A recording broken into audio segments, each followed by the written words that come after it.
Hi everyone, welcome back to my YouTube channel. It's me, Amy, and today we're going to do kind of a school-themed video. Not exactly school-themed, but kind of. I'm going to review two books for you that I read earlier this year. I have some cute pencils to show you, and I'm going to read you some fun back-to-school ideas from a book that we've read before on this channel a few times. It's been a long time since I've been in school. I graduated high school in 2015. I graduated trade school in 2016. I graduated with a degree in nutrition. I have a funny school story to kind of set the mood for the video though. When I was 8 years old, I was in a private school that was Christian based, and I was in second grade, and my mom was a lunch lady there, but sometimes she was also a substitute teacher. So one day my second grade teacher, she wasn't in, so my mom was a substitute. So it was time for reading class, and this particular day in reading class, we were reading a book that was based on the Bible. Took word from word the dialogue from the Bible and put in a book. And we were reading the Ten Commandments, and it was my turn to read. And I had to read the part that says about covet, that like thou shalt not covet, whatever. And in the Bible, this was like the King James version. In the King James version and maybe a few other versions, they talk about coveting, but sometimes when they talk about a donkey, they call it another word, and this word can be considered a cuss word nowadays. It starts with A. So I'm reading the part about coveting. It says, "Thou shalt not covet your neighbor's wife, nor his manservant, nor his maidservant, nor his ... So, donkey, but it's a cuss word that starts with A. So all of us kids, we start laughing. My mom just said, okay, you had to skip over that part. My mom was laughing too because it was pretty funny. But yeah, that was a good school memory that I have. Alright, so I'm going to review two books for you. I read them in January and February. They both kind of remind me of the books from American Girl that were the historical fiction books. I could kind of see both of these books' characters being dolls that they would sell along with this book. Each book that I'm going to review for the respective book and the doll. But anyway, the first we're going to go over is Island of the Blue Dolphins by Scott Odell. It came out in 1960, but it was revised in 1988. It's based on a true... The person in this book that the book is based on was a real person, but she was an indigenous person, and her language, no one could quite understand her language or could crack she was saying. No one could really figure out what she was saying, so her events in this book may or may not have actually happened. This was kind of the basis of the story, but I'm going to read you the back of it.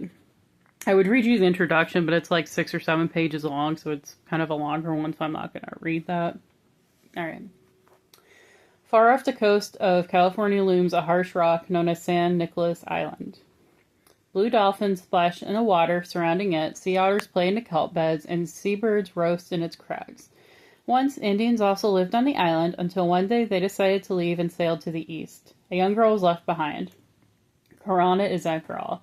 Year after year, she waits for the ship to come back, but it never does. Finally, she realizes she must make a fateful choice, follow her people on her own, or remain alone on the island for the rest of her life. And then there are two reviews here, one from Library Journal and the other from Hornbook. Library Journal says, a haunting and unusual story. And Hornbook says, strange and beautiful, revealing courage, serenity, and greatness of spirit. I really like this book. And it's sad at times, like there are a few passings that happen, like her father is, unfortunately he has to fight off along with others, a group of Russian men, and he doesn't survive. And she and her people are going to leave the island, but her brother is left on shore. He didn't make it on the boat, so she decided she was going to jump overboard and swim to go grab him. And unfortunately, when she gets there, her brother has been attacked by wild dogs and didn't make it. And not only that, the boat left without her, so it's just her on that island. There's a wild dog that she kind of takes in, and she raises it kind of like a pet, so he never attacked her or anything. But I know I'm leaving a lot of details out, but this will be a very long video, and I have another book to get to as well. She does decide, and she's waiting every year for this boat to return, but it never does. But eventually she decides she's going to leave the island, so she does that. And yeah, I quite enjoyed this book. I give it maybe an 8. And it's got 29 chapters in it, so it's a bit of a longer book. And these were more or less meant for like young adult readers maybe, or maybe older children. So not for like, not for someone at my big age to read, but I still enjoyed it all the same. Okay. Next we have, this one I think I liked a little bit more. We have Sarah, Me, and the Lady from the Sea by Patricia Beatty. And I really like this book. I'm not going to read the back because it's just other titles by the author. Alright. And this is a fiction story. When a flood of 1894 bankrupts her father's dry goods business, 12-year-old Marcella Abbott's pampered and privileged world is suddenly washed away. Her family is forced to sell their house in Portland, Oregon, and to live year-round in her summer house on the Washington State Peninsula. Now Marcella has to get used to the idea of being poor. More important, she must... Sorry, my throat's dry. I feel like I'm going to have a coughing spell. More important, she must also learn to fend for herself and adjust to the down-to-earth natives, especially her classmate and neighbor Sarah Kimball, whom readers first met in Beatty's best-selling classic, The Nickel-Plated Beauty. I haven't read that one. Rambunctious and fun-loving, Sarah is as different from Marcella as night is from day. But a shared sorrow and a mysterious shipwrecked woman saw the last of Marcella's Portland reserved. She and Sarah are soon walking barefoot on the beach, exchanging Christmas presents and confidences, and trying to discover the identity of the beautiful golden-haired lady from the sea. Unforgettable characters, a fast-paced plot, and an entertaining glimpse of bygone days made Sarah, Me, and the Lady from the Sea another triumph by always popular novelist Patricia Beatty. Alright, so this book I really did enjoy. There's one sad part in it, like one of Sarah's brothers passes away. But I like this book a little bit more than the other one. There's a lot of interesting plot twist, and Marcella, she moves in. Sorry.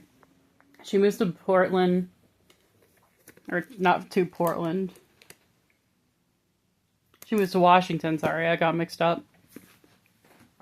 She moves from Washington from Portland. And she's kind of a little spoiled. She, because she's used to having all this money and being able to, do whatever and not have to worry. But, she meets the Kimballs, and it took a while for her to like Sarah and her family, but they come around and they become great friends. And yeah, and then eventually the Lady from the Sea, because she speaks a different language, they were able to, with some help from others, they're able to crack her language, and they're able to get her back to where she needed to be. And it was quite enjoyable. I recommend it. And again, I could see these totally being American Girl fiction books for their historical line. But I know those were really bad reviews, but I hope you are encouraged to read the books anyway if you're a reader. So I have some fun Halloween pencils here. They're not new. I've had them for a few years. I don't remember where I got them from, but I've been using them pretty much all month long. We have a pink one with ghosts and witches and spiders and pumpkins. It's very cute. See it? And I need to sharpen it. I need to sharpen all these, actually. Next we have a white one with a bunch of bats all over it. They're orange, black, and purple. And this one's pretty similar to the pink one. It's just an orange version of that same one. As you can see, it's got witches and ghosts and bats and pumpkins all over and spiders. They're all very cute. And I'm going to be using them till October 31st. Alright, so this book, it's been featured a few times. It's called Celebrate, and it came out in the 90s. It's by American Girl. And after I did the Hello Kitty yearbook, all those activities, I was planning to do all these from September to August, kind of like I did that book. However, the money is not moneying this year, so I'm going to have to probably wait till next year since I'm going to be moving soon. Or very likely going to be moving soon. It's just not a good time, so I'm going to probably do it next year. But we have some ideas for the first day of school, and I know pretty much everyone has probably had their first day of school already. But I figure maybe you can use them in the future for next year or something. Okay. Ring. Another school year has just begun. Fill it with spirit and packed with fun. So, you're going to have some fun games you can play and then some supply hacks you can do. Okay. Cafeteria special. Liven up lunch. Start by saying, this summer I went on a picnic and ate blank. Name a food. The next row repeats the sentence, adding a food that begins with the last letter of the food you named. For example, if you said pie, the second girl might say pie and eggs. The third might say pie, eggs, and squash. That's an interesting meal. Keep going around the table. If someone forgets the food or can't think of a new one, she's out. Supply sack. Turn an insulated lunch bag into a snappy school supply sack by attaching charms with safety pins, or have your friends autograph your bag with paint pens. Binder beauty. Give last year's binder a bright new look. Cover the binder with colorful contact paper, or if the binder has a clear pocket on the front, slip a square of pretty wrapping paper in it. Alright, so I'm going to show you those ideas one at a time. Sorry, I should have been doing it all along.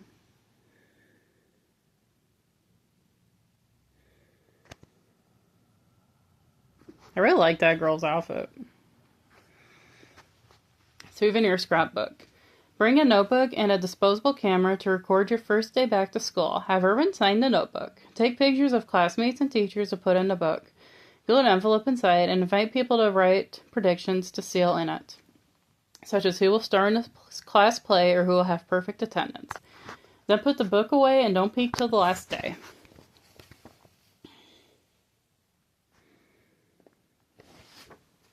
Zippy zippers. String beads onto a piece of ribbon or cord and tie it to your backpack zipper. Or hook inexpensive rings onto a keychain and link the chain to the zipper. Okay, put that there. Alright, those are really all the back to school ideas I have.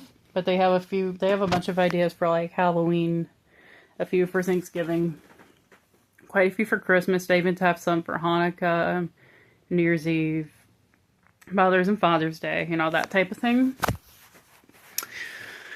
So, that kind of concludes the back to school video. I know it's very late this year because it's like the middle of September. But I want to thank you guys so much for watching. I hope you enjoyed, and I'll talk to you guys next time. Bye, guys.